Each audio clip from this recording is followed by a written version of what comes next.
Chag Sameach. I have a theory about why we recite Yizkar at the end of the Chagim, besides just getting people to come to shul on the last day. In order to explain my theory, I'll start with a story. It's really more of an image. There was a chair that my grandmother sat in for most of the holiday meals we observed at my cousin's home. My cousins, Cookie and Chuck, hosted the holiday meals for Rosh Hashanah, breakfast on Yom Kippur, the Seders on Pesach, and my cousin Chuck, who's my mom's first cousin, always sat at the head of the table.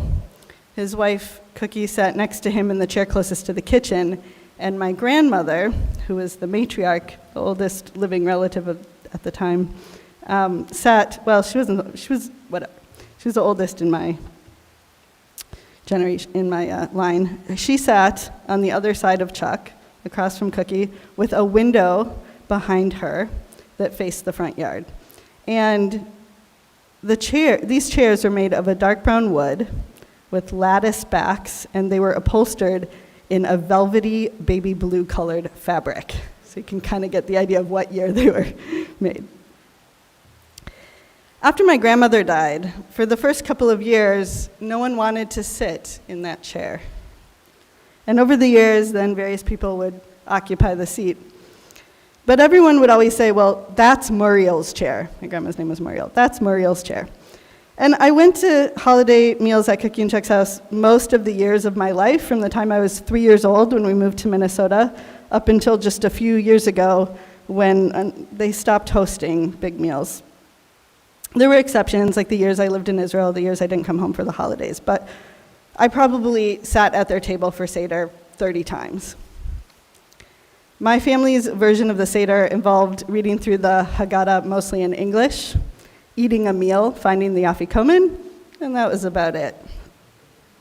But after the Seder, my grandmother and my mom's cousin's husband and I would sit around together. They humored me. I wanted to do this. We would sit around together singing songs at the end of the Haggadah. And everyone else would be cleaning up, but they sat with me, these two people who didn't particularly like each other very much, by the way, and we would sing, Adir Hu, Echad Miodea, Echad Gadya. I loved it. It was the best. And I think it actually made them happy too.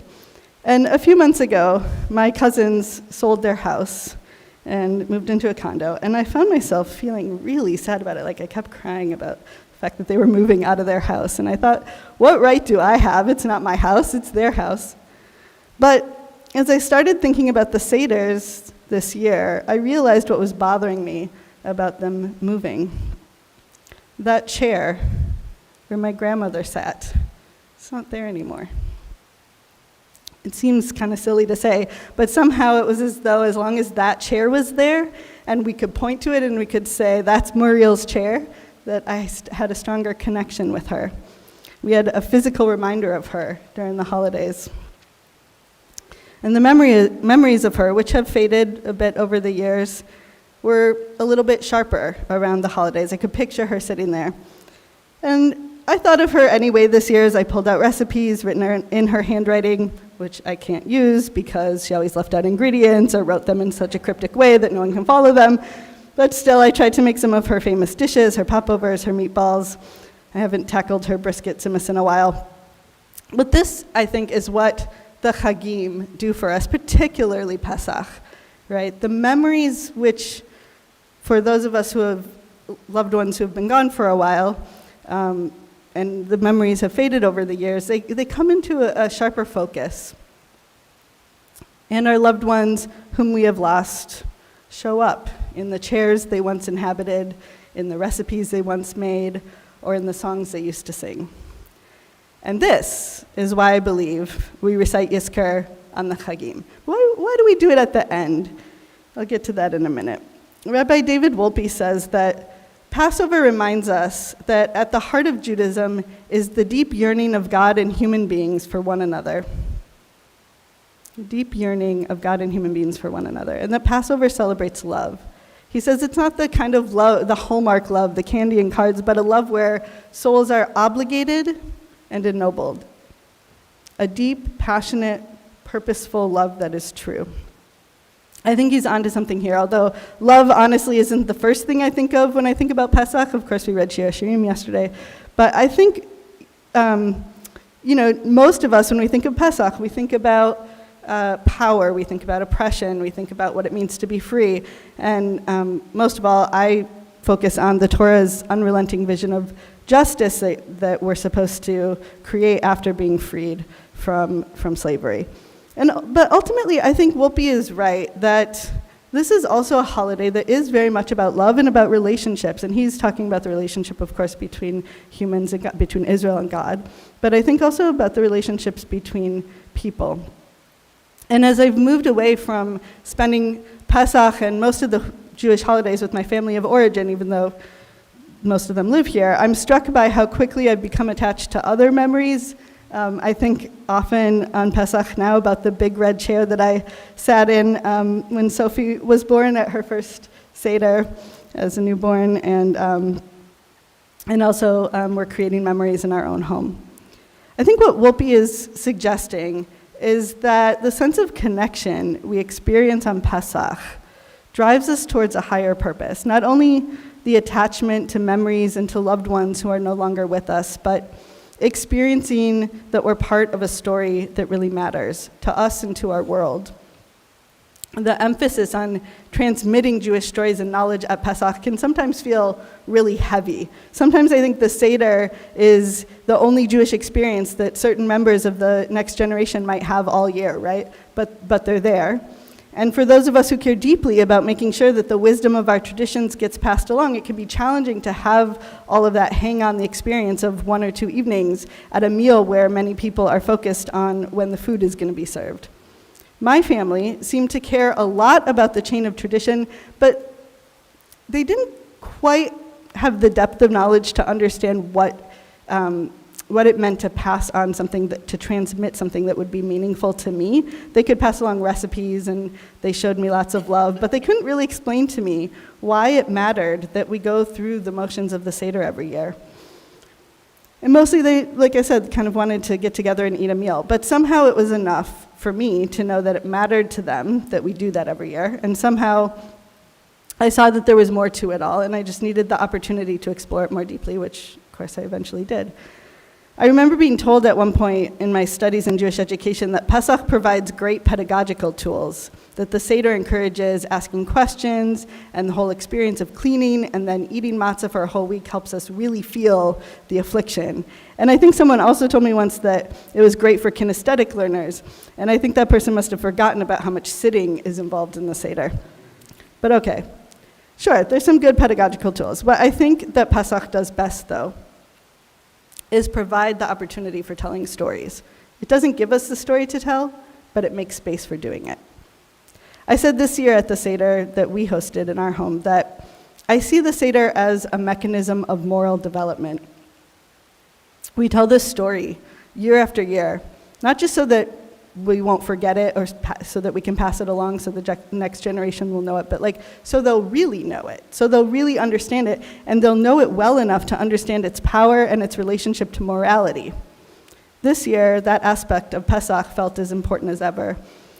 At a time when I'm not seeing my values reflected in the world around me, I really wanted to double down on this countercultural impulse of our tradition, right? Extending our table, extending our sense of obligation beyond one's family, doing some crazy cleaning rituals, eating some strange foods, all in the name of keeping ourselves awake, to notice, to pay attention, not just literally awake late at night, but also figuratively. One famous midrash says that the Hebrews merited to be redeemed from Egypt because they stayed true to who they were. That despite being surrounded by idol worship and even giving into it themselves, that they kept their Hebrew names, they kept speaking Hebrew, they didn't engage in lashon hara and gossip, and they maintained appropriate sexual boundaries. And another midrash along similar lines says that they merited to be redeemed because they kept their clothing the same, their food, and their language. The point of these two midrashim is that they tried to maintain their culture, and therefore God took notice of them because they were different. And they had kind of held true to something that God wanted them to be holding on to. More practically, I think there's something incredibly important about being able to hold on to one's values when surrounded by different values. When basic decency and speaking the truth and acting with integrity aren't really shown to be expected by our society, it becomes not just a matter of passing along traditions, but making sure our children understand what's right and what's wrong, what we think is right and wrong, what our values are. So for me, this year, telling the story of our people has been about passing along values to my children, to the next generation. And this involves reiterating them over and over. So that's, I think, why we have to do it every year. And so even as proud as I was that my children could recite the 4 questions, because they learned them in Limudim, thank you, Rabbi Justin, I didn't go over it with them at all. But as proud as I was of that, I was really aware that that wasn't the end goal. And when I was growing up, I think that kind of was the end goal. But maybe because the world seems to be crumbling faster than a piece of Yehuda matzah, or maybe because I'm a rabbi and the story means something different to me, what I want my children to understand is that our people have always centered a story in which tyrants don't win. And that part of the way they don't win is because we create community, we keep talking about our values, we stay true to who we are, we keep inviting people into our homes, and we keep asking hard questions. Not just about what does this karpas represent, but how are we going to keep renewing ourselves when our souls are wilting? Not just what does this charoset represent, but what do we want to build? Not just why do we eat maror, but what do we do about the bitter cruelty we see in our world today? I think ultimately that if my family had understood the power of this story, or maybe if they had had the same experiences, if they had lived in the kind of world I'm living in, they would have asked these same questions too. Because while for them Pesach was more about serving the soup at the right temperature with the right amount of salt, they also knew that there was more to Jewish wisdom, even if they couldn't always articulate it. They knew that they wanted me to have it, and perhaps they knew that someday I would need it, that we would all need it. So today, as we remember our loved ones who are no longer with us, some of them who have passed a long time ago, and the memories have faded a bit, and some who we've lost recently, with all those memories comes the pain of their absence. We don't exactly want our tears dripping into our matzah ball soup at the Seder. We don't exactly want to be really sad in that moment as we're trying to celebrate together, but we need a space, we need a time in which we can do it. And I think as we get towards the end of the holiday, it's an appropriate time because the memories have accumulated throughout the celebration. And as we sit with the last crumbs of matzah and the piles of dishes that are going to be put away again for a year, we have no more planning and no more cooking to distract us. And the absence of our loved ones becomes more palpable. We may wish that they could come back for this holiday, right, and see it all, that they could see their grandchildren or their great-grandchildren performing the skit about the Exodus. We want them to know we haven't forgotten them. The last day of Pesach is really fitting for Yizkor because it gives us a chance to tell them how it all went, tell them how much we miss them, that their recipes tasted better when they made them, but we tried, and that we're okay.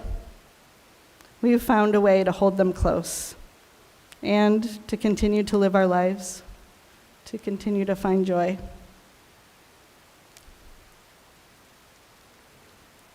We haven't forgotten them. They've bequeathed us something very precious, their love, and a tradition that keeps us connected to our past and our future, helps us stay attentive to the present. More than anything, I believe it is their love that endures, sustaining us even in the most challenging times.